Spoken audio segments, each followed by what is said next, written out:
This is Top Accolade Global News Update. I am Bifa Jagrich. The United States has halted a shipment of powerful bombs to Israel, a U.S. official said, as Washington puts pressure on its ally to avoid a full-scale invasion on the Gaza Strip's crowded southern city of Rafah and give more time for ceasefire talks. Hamas said its fighters were battling Israeli troops in the east of the city, where hundreds of thousands of Palestinians have sought refuge from combat elsewhere in the enclave. Residents said the fighting was still on the outskirts. Israel has threatened a major assault on Rafah to defeat thousands of Hamas fighters it says are holed up there. But Western nations and the United Nations have warned a full-scale assault on Rafah would be a humanitarian catastrophe. A senior U.S. official said President Joe Biden's administration passed a shipment of weapons to Israel last week in an apparent response to the expected Rafah offensive. The White House and Pentagon declined to comment. This would be the first such delay since the Biden administration offered its full support to Israel after Hamas' October 7th attack. Washington is Israel's closest ally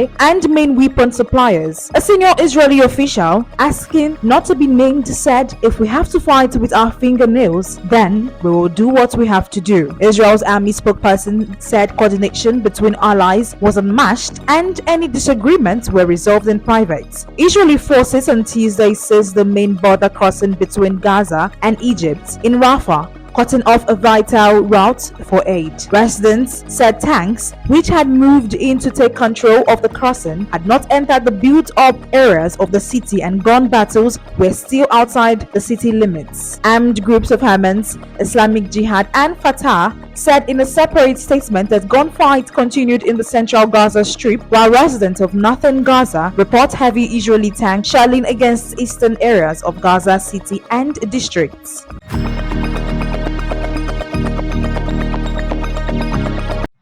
Hong Kong's appeal court on Wednesday granted an application by the government to ban a protest anthem named Glory to Hong Kong, overturning a lower court judgment last year that had rejected the government's bid citing free speech concerns. The ruling comes amid what critics say is an erosion in Hong Kong's rule of law and individual rights amid a sweeping national security crackdown by China's Communist Party leaders. The case has implications for internet freedoms and the operations of firms including internet service providers and technology firms such as Google.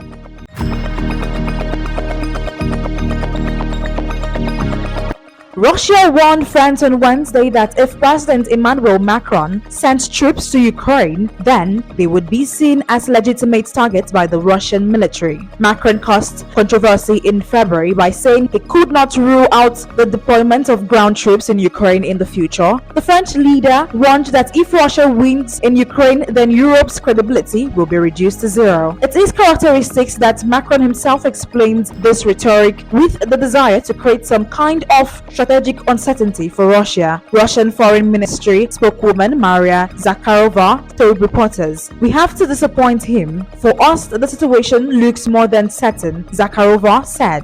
If the French appear in the conflict zone, they will inevitably become targets for the Russian armed forces. It seemed to me that Paris already has proof of this. Zakharova said Russia was already seeing growing numbers of French nationals among those killed in Ukraine. Russia said it would practice the deployment of tactical nuclear weapons as part of a military exercise after what the Moscow said were threats from France, Britain, and the United States.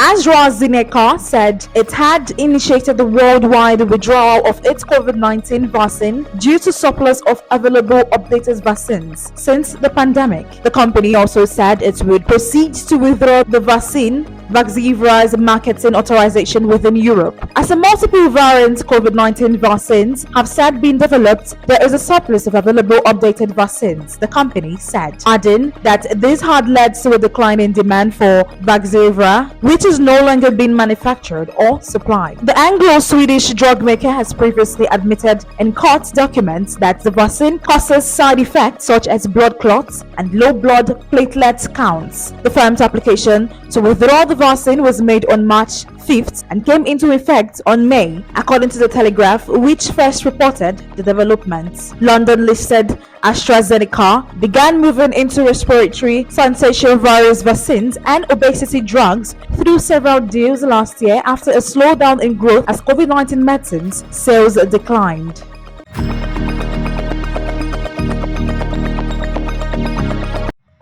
Social media platforms like Facebook, Instagram, and TikTok will have to tame their algorithm to filter out or downgrade harmful material to help protect children under proposed British measures published on Wednesday. The plan by regulator Ofcom is one of more than 40 practical steps tech companies will need to implement under Britain's Online Safety Act, which became law in October. The platform must also have robust age checks to prevent children seeing harmful content linked to suicide, self-harm, and pornography, the regulator said.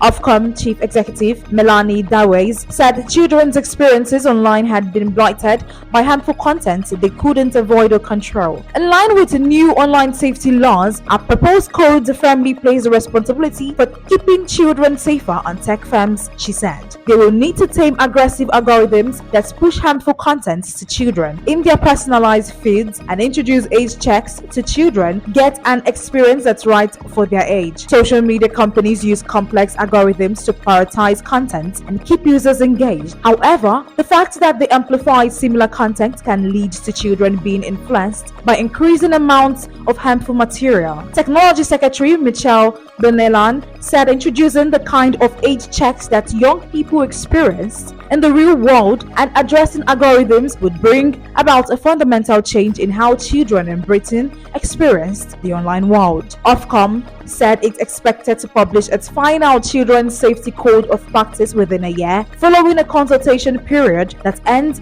on July 17th. Once it is approved by Parliament, the regulator said it will start enforcement that will be backed by action, including fines for non-compliance.